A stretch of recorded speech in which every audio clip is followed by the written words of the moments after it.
અમદાવાદ જિલ્લાના વાડજમાં મહિલાની હત્યા કરનાર આરોપી ઝડપાયા। 1 જૂનની રાત્રે પોલવાસમાં બન્યો હતો હત્યાનો બનાવ। ફુલીબેનને છરી મારનાર 2 આરોપીઓની કરાઈ ધરપકડ। ઝોન 1 LCBએ મોબાઈલ નંબરની તપાસ કરતા મળી આવ્યા આરોપીના પુરાવા। પાડોશી રાહુલ અને તેના મિત્ર પંકજની કરાઈ ધરપકડ। રાહુલને પૈસાની જરૂરત હોવાથી મહિલાને લૂંટી હત્યા કરી હતી। પ્રદીપને બોલાવી રાત્રે લાઇટ બંધ કરી અને મૃતક બહાર આવતા છરીના ઘા કરી હત્યા કરી। મહિલાના દીકરાને પણ છરીના ઘા મારી ઘાયલ કર્યો હતો। રાહુલ અને પ્રદીપ હત્યા બાદ નાસી ગયા હતા।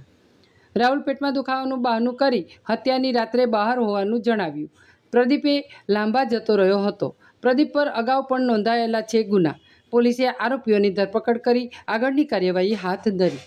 ગયા મહિને જૂનની 1 તારીખે મધ્યરાત્રે વાડજ પોલીસ સ્ટેશનની અંદર એક હત્યાનો બનાવ બન્યો હતો, જેની અંદર મરણ જનાર ફુલીબેનને એમના ઘરની બહાર 2 અજાણ્યા શખ્સોએ આવીને છરી મારેલી અને બચાવવા જતાં એમના દીકરાને પણ એક છરીનો ઘા લાગેલો અને ત્યારબાદ એ બંને શખ્સો જે છે ત્યાંથી પલાયન થઈ ગયા હતા। આ બાબતે વાડજ પોલીસે મર્ડરનો ગુનો દાખલ કરેલો અને એની અંદર તપાસ તજવીજ ચાલુ હતી।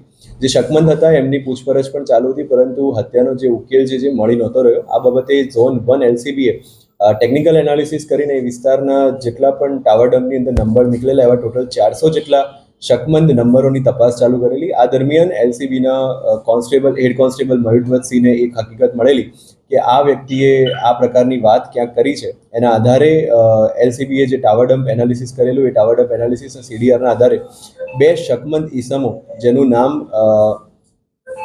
રાહુલ ઉર્ફે ચાંદો અને પંકજ ઉર્ફે પ્રદીપ, આ બંને આરોપીઓની LCBએ ધરપકડ કરી અને પૂછપરછ કરતા બંને આરોપીએ કબૂલાત આપેલી। બનાવનું કારણ એ છે કે રાહુલ ઉર્ફે ચાંદો, જે મરણ જનારના ઘરથી 3 ઘર દૂર રહે છે, એને પૈસાની જરૂરિયાત હોવાથી અને આ મરણ જનાર સ્ત્રી પાસે એના શરીર પર સોનાના દાગીના આરોપીએ ઘણીવાર જોયેલા હોવાથી એ બંને સાથે મળી અને આ બેનને લૂંટવાનો પ્લાન બનાવેલો।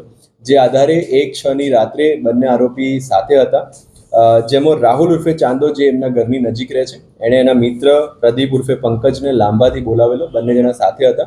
ત્યારબાદ એમને ફરિયાદીના ભોગ બનનારના ઘરે ગયા। ત્યાં બેનને મેઇન સ્વિચ બંધ કરી। મેઇન સ્વિચ બંધ કરવાના કારણે જે ભોગ બનનાર છે એ બહાર આવ્યા, પરંતુ એ વખતે પાછા એમને મેઇન સ્વિચ ચાલુ કરીને અંદર ગયા।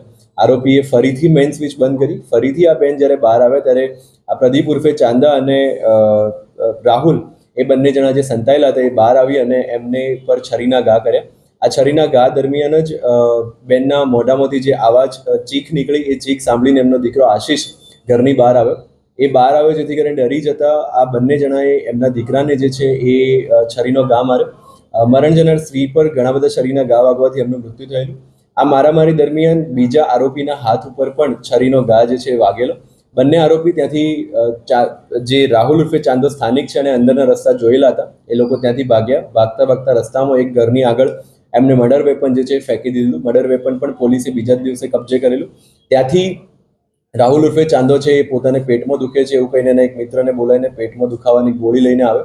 મીનવાઇલ એની વાઈફનો જ્યારે ફોન આવ્યો કે આપણે ગલીમાં એક મર્ડર થયું છે, ત્યારે એ પેટમાં દુખે છે એમ કરીને દવા લેવા આવ્યો છું એવું કહીને રિટર્ન આવે છે અને રિટર્ન આવીને ઘરમાં જઈને સૂઈ જાય છે અને બીજા દિવસે નીકળી જાય છે।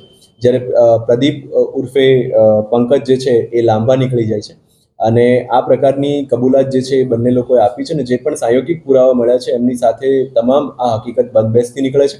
સાથે જ આરોપી પ્રદીપ ઉર્ફે પંકજ જે છે એના વિરુદ્ધમાં ભૂતકાળની અંદર 4 થી 5 ગુના દાખલ થયેલા છે।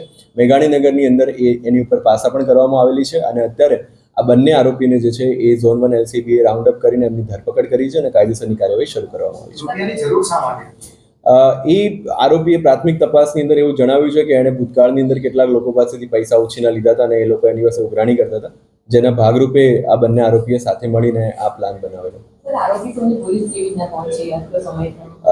ટેકનિકલ એનાલિસિસ, જે શકમંદ 400 જેટલા કોલ લોગ્સ જે છે એ રાતના અમને મળેલા, એ તમામ લોકોને CDR એનાલિસિસ કરતા હતા। સાથે સાથે બાતમી રાહે LCBને હકીકત મળેલી, જેમાં 3-4 લોકોના નામ જે છે એ જાણવા મળેલા। એ 3-4 લોકોના CDR એનાલિસિસ કરી ફર્ધર એની અંદર ડિટેલ્સ કાઢી અને પછી જ્યારે એ લોકોની પૂછપરછ કરી ત્યારે આ હકીકત જે છે બહાર આવી છે।